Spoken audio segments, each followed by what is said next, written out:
좌우로 인사 나누겠습니다. 예수님은 소망입니다.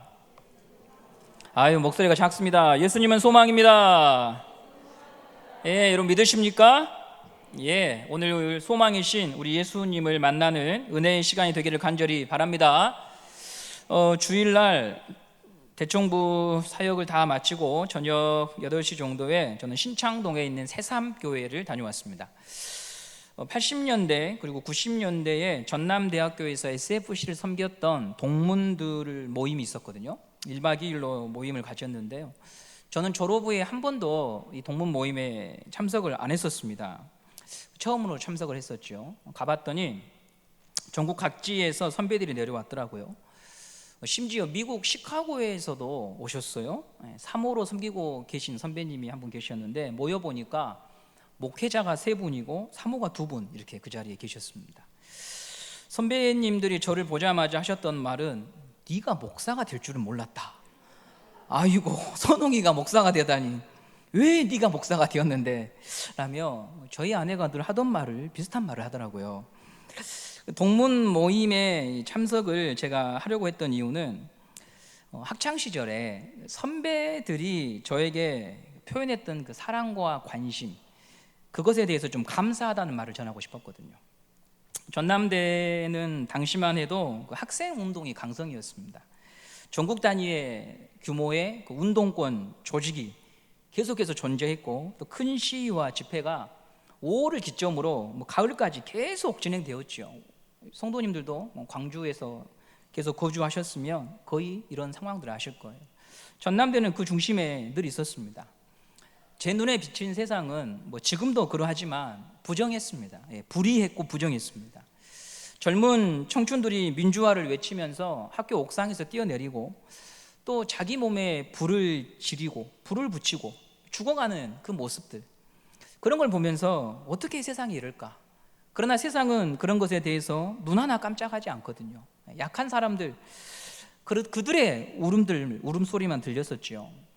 그런 혼란한 가운데 그 제 안에 있는 혈기, 이 혈기를 절제하고 또 더 넓게 세상을 볼 수 있도록 끊임없이 제 옆에서 조언하고 돌봐준 분들이 선배들이었습니다. 저는 그 싸움닭처럼 살았습니다. 이단하고 싸우고 또 말이 안 되는 소리를 하는 선배들과 싸우고 사람들과 싸우고 또 그것을 의라고 여기고 바른 길이라 여기면서 좌충우돌 하면서 대학 생활을 했습니다. 그럴 때마다 선배들이 방향을 잡아주고 울타리가 되어 주었지요. 그런 관심과 사랑이 시간이 지나갈수록 더 제 마음에 진하게 다가오더라고요. 이미 오랜 시간이 흘렀지만요, 얄팍한 지식과 배움으로 세상을 논하고 또 정치를 논하고 삶을 논했던 그런 너무너무 부족한 사람을 무던히 참아주고 품어주었다고 하는 것을 점점 더 알게 됐죠. 사람이 한 단계씩 이렇게 성장하게 되면 그런 게 보이는 것 같아요. 나는 소자구나. 판단하고 심판하고 지시할 사람이 아니라 소자구나. 몰라서 나부되고 모르니까 겁이 없고 그런 것들을 조금씩 알게 되었죠. 여러분 잘 아시는 노래에 이런 가사 있습니다. 늙어가는 것이 아니라 뭐라고 말하죠? 익어가는 것이라고 말하잖아요. 그렇죠? 네. 늙어가기만 한다면 인생은 아마 허망할 겁니다. 그러나 익어가는 것이라면 허망하진 않을 것 같아요. 다릅니다. 맛이 나고 빛깔이 나고 주님을 닮아가는 모습이 반드시 있을 것입니다. 주님 앞에서 큰 자랑 없습니다. 예수님 앞에서 자신을 오해하는 사람은 큰 소리도 치고 또 형제를 함부로 대하고 판단합니다. 왜냐하면 똑똑해서 야물어서가 아니라 예수님 믿는 것이 무엇인지 오해하기 때문에 그런 거죠. 오해하기 때문에 예수님을 못 받고 예수님을 따르는 사람을 못 받고 누군가를 못 박을 수밖에 없는 것입니다. 그러나 예수를 믿으면 자기를 부인하는 자리로 갈 수밖에 없습니다. 나의 자금을 알죠. 소자인 것을 압니다.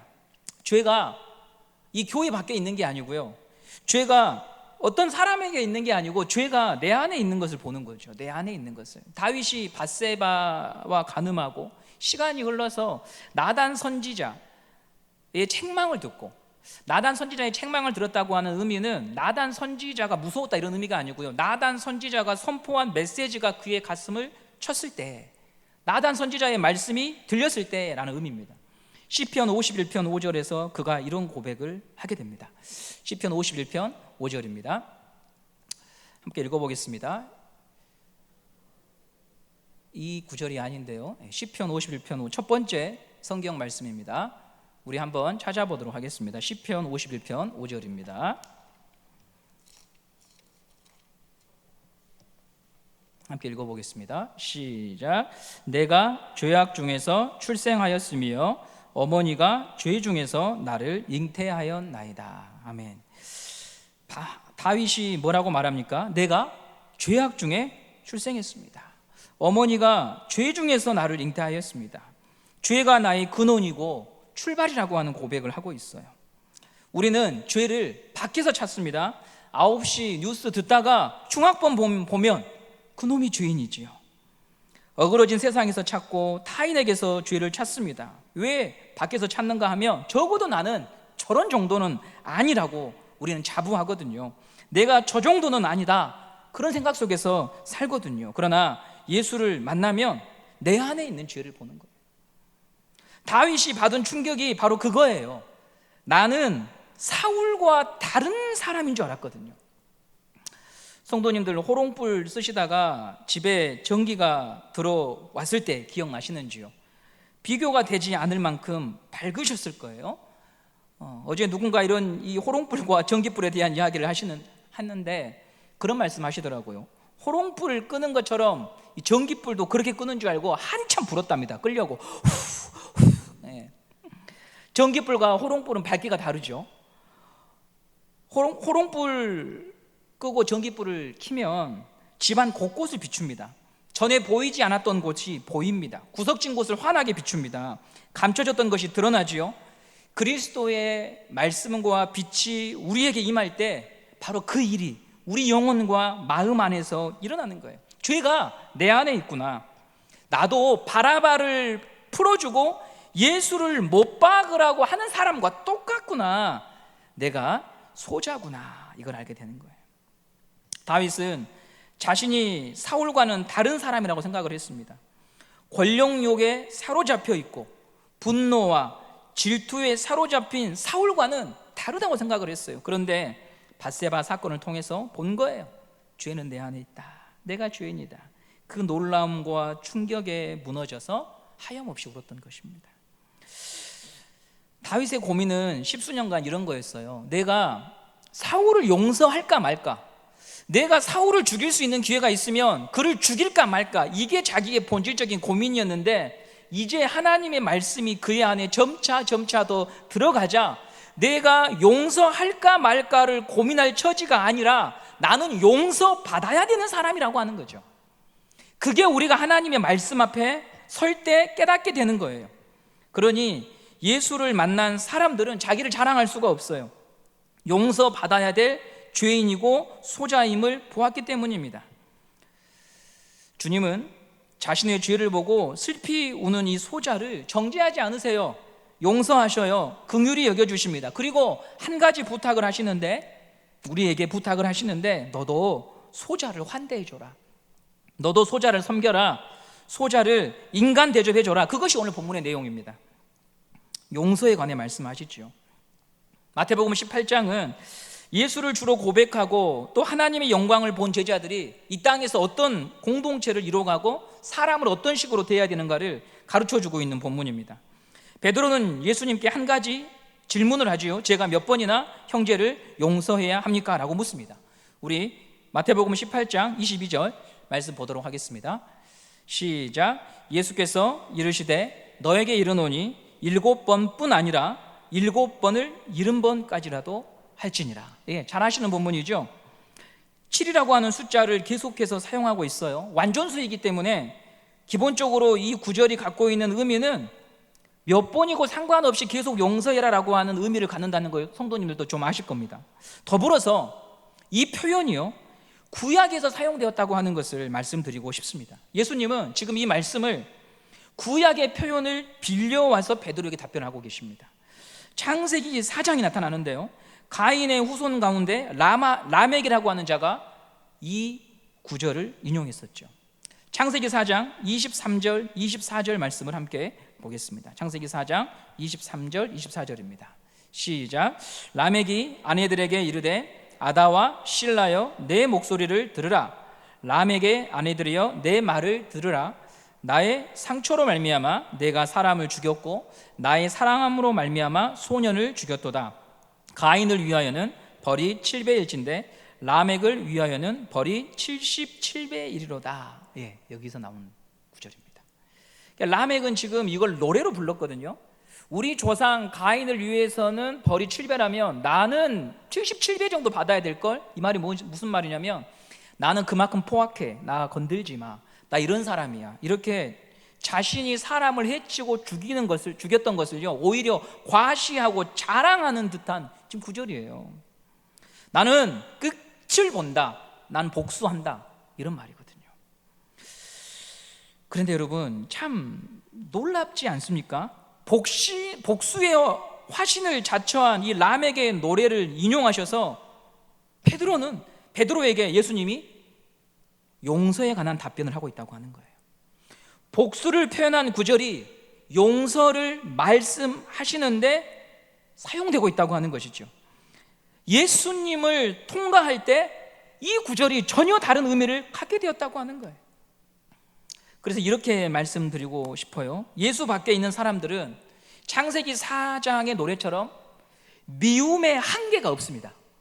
예수 밖에 있는 사람들은 미움의 한계가 없는데, 예수를 통과할 때 예수 안에 들어온 사람들은 긍휼과 용서의 한계가 없는 길을 걸어가도록 주님이 우리를 불러주셨다고 하는 거예요.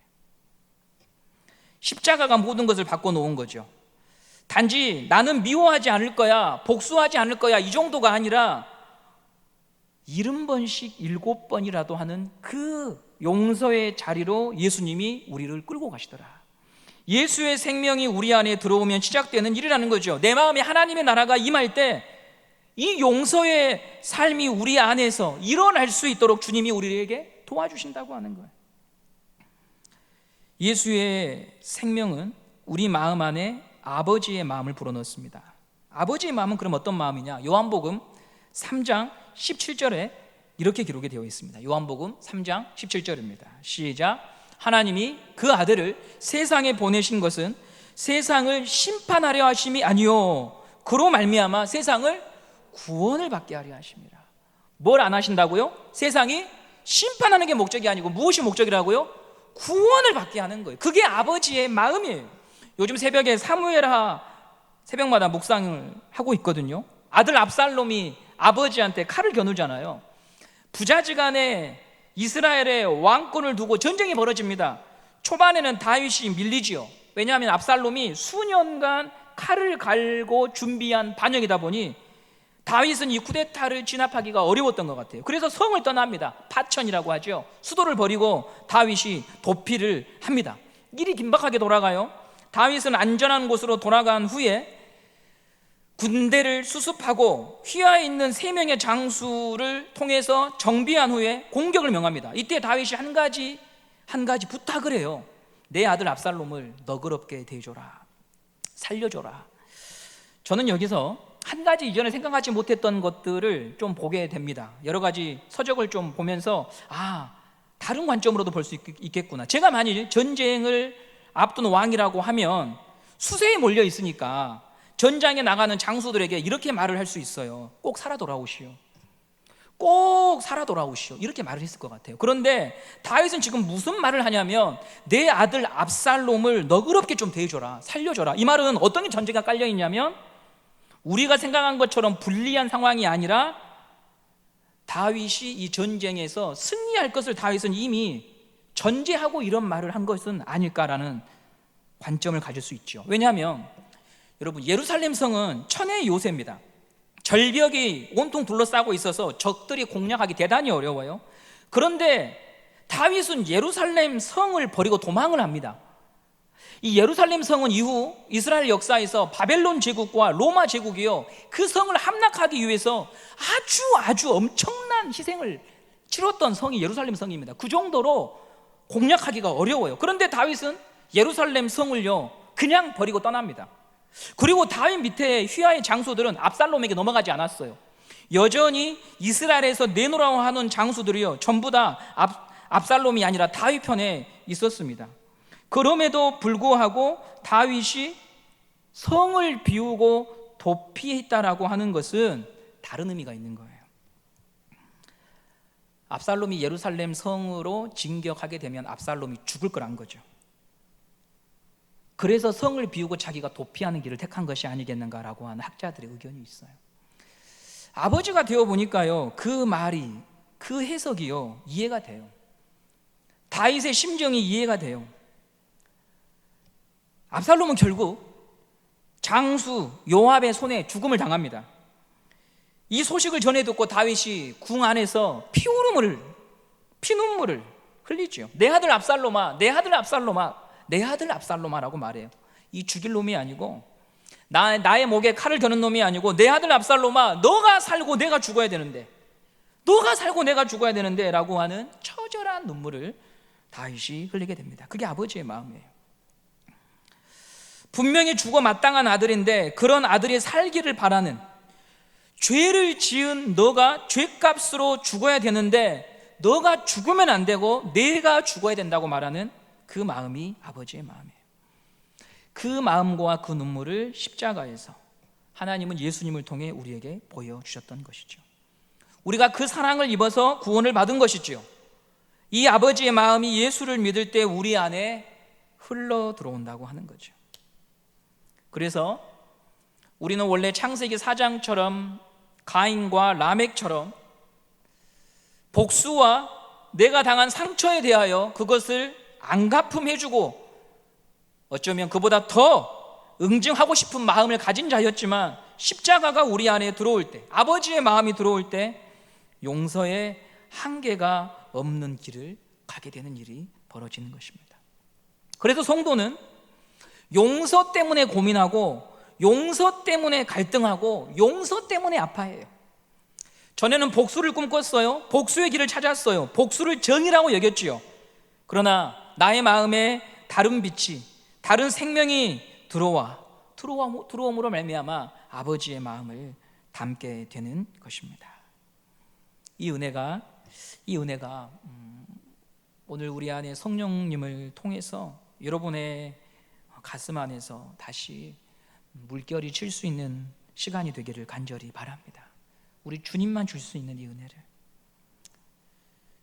예수 믿는 것을 오해하면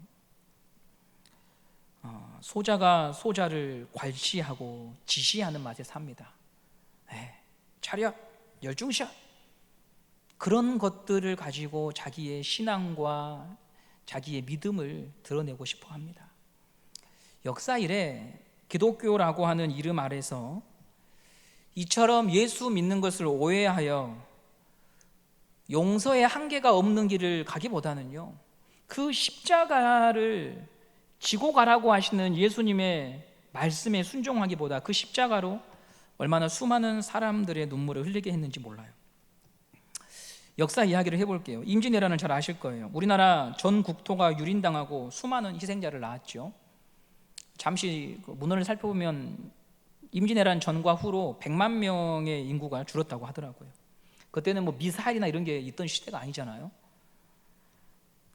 당시 가장 먼저 조선에 상륙해서 조선 육군을 거의 괴멸시키고 서울을 손쉽게 점령한 장수가 있습니다. 그는 평양까지 올라갔습니다. 평양까지. 고니시 유키나카라고 하는 장수인데요, 수많은 양민을 학살하고 부산에서부터요 평양까지 올라간 장수입니다. 바다의 영웅 이순신 장군이 아니었다면요, 아마 이 장수에 의해서 선조도 목이 베이고 우리나라의 운명은 완전히 바뀌었을 것입니다. 이순신 장군이 바다에서 보급로를 차단했기 때문에 육군이 더 이상 힘을 쓰지 못해서 임진왜란이 끝나게 된 거죠.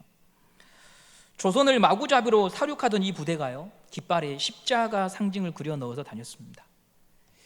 이 고니시 유키나카라고 하는 사람은요 카톨릭 신자였습니다. 그리고 그의 부하 휘하의 다수가 다 카톨릭을 받아들였습니다. 이들은 낮에는 양민을 학살하고 저녁에는 뭐해서 뭘 했느냐 하면 신부님을 모시고 미사를 드렸습니다. 일본은 조선보다 소금 운무를 일찍 받아들여서 천주교 신부들이 일찍부터 일본에 들어와 포교를 했고요. 이 고니시 유키나카도 그때 복음을 듣고 신자가 되었습니다. 그리고 자기 휘하에 있는 장수들과 부하들을 역시 가톨릭 신자가 되죠. 예수가 이 전쟁에서 자신들을 지켜주고 보호해 주기를 바라며 그들은 기도하고 미사를 드렸던 거예요. 자기 죽음과 희생을 상징하는 십자가는요, 인간의 역사 속에서 본질은 사라지고 상대방을 지배하고 억압하는 도구가 될 때가 참 많습니다. 지금도 도처에서 기독교의 깃발을 꽂아놓고 조직과 집회와 무슨 여러 가지 은혜로운 이름 아래서 예수의 이름과 정신에 반대되는 일들이 너무나도 많이 일어나죠. 이런 현실에 우리가 살아가요. 그래서 우리는 늘 되뇌어야 합니다. 나는 괜찮은가? 나는 창세기 4장에서 마태복음 18장으로 넘어온 삶의 길을 추구하고 있는가? 그걸 묻지 않으면 우리는 십자가를 14K로, 18K로, 24K로 바꾸고 그 십자가를 더 크게 만들고 그 십자가를 휘둘러서 많은 사람을 치는 일을 하게 될 거예요. 그 십자가를 지고 가야 되는데 그 십자가를 가지고 사람을 칠 수밖에 없다는 거죠. 예수님께서 제자들에게 말씀하신 십자가의 길은 용서를 추구하는 삶이라고 오늘 말씀합니다. 사람이 살면서 갈등 없이 살 수 없지요. 상처도 받고 상처도 줍니다. 지금도 그런 문제로 고민하고 어려워하는 분들이 계실 텐데요. 주님은 그런 우리의 입장과 처지를 모른 채 말씀하신 것이 아니고 그런 우리 입장과 처지를 아시고 이 말씀을 주신 것입니다. 용서는 너무나 어렵지요. 마음을 먹는 것도 어렵거니와 실천하기 위해서는 대단한 용기와 믿음이 필요합니다. 용서만이 아니라 성경이 말하는 고급한 성품들, 믿음, 사랑, 모든 것이 다 우리가 마음 먹어도 되는 일은 아닙니다. 그래서 성경은 먼저 선하신 하나님께 이것을 받아야 된다라고 말합니다. 주님이 성도에게 용서의 길을 가라고 말씀하실 때도 우리가 그 명령을 받을 수 있는 이유는 주님이 우리를 먼저 용서해 주셔서 용서의 은혜를 입었기 때문에 그 말씀을 하시는 것이죠. 오늘 예수님께서 말씀하신 이해가 그 내용입니다. 한 사람 빚진 자, 10,000달란트 빚진 자가 나타나죠. 10,000달란트는 20년도 아니고 20만 년 임금에 해당하는 천문학적인 액수입니다. 즉 우리가 가늠할 수 없는 돈이죠. 마태복음 18장 24절 말씀을 한번 보도록 하겠습니다. 마태복음 18장 24절입니다. 시작. 결산할 때에 10,000달란트 빚진 자 하나를 데려오매. 갚을 수가 없지요. 갚아보겠다고 하지만 불가능하지요. 10,000달란트라고 예수님께서 금액을 말씀하신 이유는 절대로 갚을 수가 없다, 그 말씀을 하신 거예요. 스스로는 불가능하다. 주인에게 큰 손실을 안겨준 이 신하는 가족 모두의 생사가 위협을 받아요. 가족 모두의 생사가. 고대 사회에서 개인의 잘못은 가족 전체의 책임과 연결되니까요. 그래서 마태복음 18장 25절 말씀을 보시면 아내와 자식들과 모든 소유를 다 팔아 갚으라고 합니다. 종은 가족 모두가 처한 이 위기를 머릿속에 그리며 벌벌 떨고 있습니다. 그런데 이 모습을 불쌍히 여긴 왕이 뜻밖의 말을 하지요. 너의 빚을 탕감한다. 없는 것으로 하겠다. 용서하겠다. 말이 안 되는 일이죠. 말이 안 되는 일이죠. 어떻게 이 종은 용서를 받은 걸까요? 손이 발이 되도록 빌어서 손이 발이 된 걸까요? 왕이 종의 빚을 없던 일로 하게 된 이유는 본문의 한 단어로 기록되어 있습니다. 우리 18장 27절 말씀을 보도록 하겠습니다. 마태복음 18장 27절입니다. 시작. 그 종의 주인이 불쌍히 여겨 놓아 보내매 그 빚을 탕감하여 주었다니. 어떻게 여겼습니까? 불쌍히 여겼어요. 불쌍히 여겼어요. 상대의 아픔을 나의 아픔으로 받아들이고 그런 고통에서 이 사람을 꺼내주기를 바라는 마음이 긍휼이거든요. 종은 왕의 긍휼로 불쌍히 여겼어요. 받을 수 없는 용서를 베풀었어요. 새로운 삶을 허락해 주지요. 그런데 한 가지 일이 일어납니다. 우리 28절에서 30절까지 말씀을 함께 읽어보도록 하겠습니다. 시작. 그 종이 나가서 자기에게 100데나리온 빚진 동료 한 사람을 만나 붙들어 목을 잡고 이르되 빚을 갚으라 하매 그 동료가 엎드려 간구하여 이르되 나에게 참아 주소서 갚으리이다 하되 허락하지 아니하고 이에 가서 그가 빚을 갚도록 옥에 가두거늘. 100데나리온은 100일에 해당되는 품삯이거든요. 20만 년에 비하면 터무니없이 작은 액수지요. 그럼에도 불구하고 용서받은 이 신하가 100데나리온을 갚지 않는다고 동료를 옥에 가둬버렸습니다. 누군가 우리 성도님들에게 돈을 빌려서 갚지 않으면 민사로 형사로 고소 고발할 수 있습니다. 상대방이 약속을 어기고 신의를 저버렸으니까요. 그렇게 하는 것이 법을 지키는 길이고 공정한 사회를 만드는 길이라고 생각할 수 있잖아요. 그런데 예수님은 이 동료를 옥에 가둬버린 신하를 꾸짖고 책망하고 있어요. 왜 그럴까요? 그것은 10,000달란트 빚진 자를 용서한 왕을 모독하는 일이기 때문이에요. 용서받을 수 없는 죄를 탕감해준 왕의 자비와 긍휼을 그가 진심으로 감사했다면 이런 태도를 취할 수 없다는 거죠. 즉 우리가 누군가를 용서하게 된다면 그 안에는 한 가지 고백이 담겨 있는 거예요. 무슨 의미가 담겨 있냐면 주님이 나를 용서해 주신 것을 나는 진심으로 기억하고 있고 감사하게 여기는 사람입니다. 그게 담겨 있는 거예요. 마태복음 18장 33절 말씀을 보도록 하겠습니다. 마태복음 18장 33절입니다. 시작. 내가 너를 불쌍히 여김과 같이 너도 내 동료를 불쌍히 여김이 마땅하지 아니하냐 하고. 내가 너를 불쌍히 여김과 같이 너도 네 동료를 불쌍히 여기는 것이 마땅하다. 용서받은 자는 용서의 길을 갈 수밖에 없다. 이렇게 말씀하시죠. 좋은 명분을 내세우면서도 큰 일을 말하면서도 원수 맺기에 힘쓰고 맺힌 것을 풀지 못한 채 용서보다 번번이 이웃과 형제를 실족시키고 있다면 그런 인생은 그가 어떤 일을 하더라도 예수님의 이 말씀을 전혀 모른 채 살아가고 있는 거예요. 우리는 오늘 이 말씀 앞에서 저와 여러분은요 용서와 멀어지고 있는 삶은 아닌지를 돌아봐야 돼요. 성도님들은 한 해 한 해 더해갈수록 여러분과 얼굴을 마주할 수 없는 사람들이 늘어가고 있는지, 아니면 작년까지는 그랬지만 올해 들어서 다시 얼굴을 보고 이야기할 수 있는 성도들이 많아지고 있는지를 점검해 보셔야 됩니다. 열매로 나무를 아는 거잖아요. 열매로 나무를 아는 거잖아요. 주님의 음성을 경청하시고 긍휼히 여기고 불쌍히 여기는 마음이 마르지 않는 성도가 되시기를 간절히 소원합니다.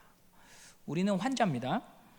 환자가 병원에 입원해서 병원 재정이, 제도가, 시설이 어떻고 이것을 먼저 이야기하기보다는 중요한 건 환자인 내가 병이 나아야 됩니다. 내가 고침을 받아야 됩니다. 다른 걱정보다 먼저 의사의 진단을 받고 우리 영혼이 나음을 입어야 그 다음에 있는 일들도 소용이 있는 것 아니겠습니까? 마지막으로 여러분, 용서의 이 길을 가는 데 있어서 중요한 게 하나 있더라고요. 뭐가 중요하냐면요, 저희 대청부에도 이렇게 갈등이 있는 지체들이 있었는데 이 갈등이 해소되는 과정들을 유심히 지켜보니까 한 가지는 먼저 말씀이 임함으로 말미암아서 용서를 해야 된다고 하는 마음을 성령님께서 불어넣어 주신 거고요. 두 번째는 이 용서가 될 때에는 무슨 역할이 필요하냐면 갈등하는 두 사람 사이에서 화목과 화평을 추구하는 동료들이 필요해요.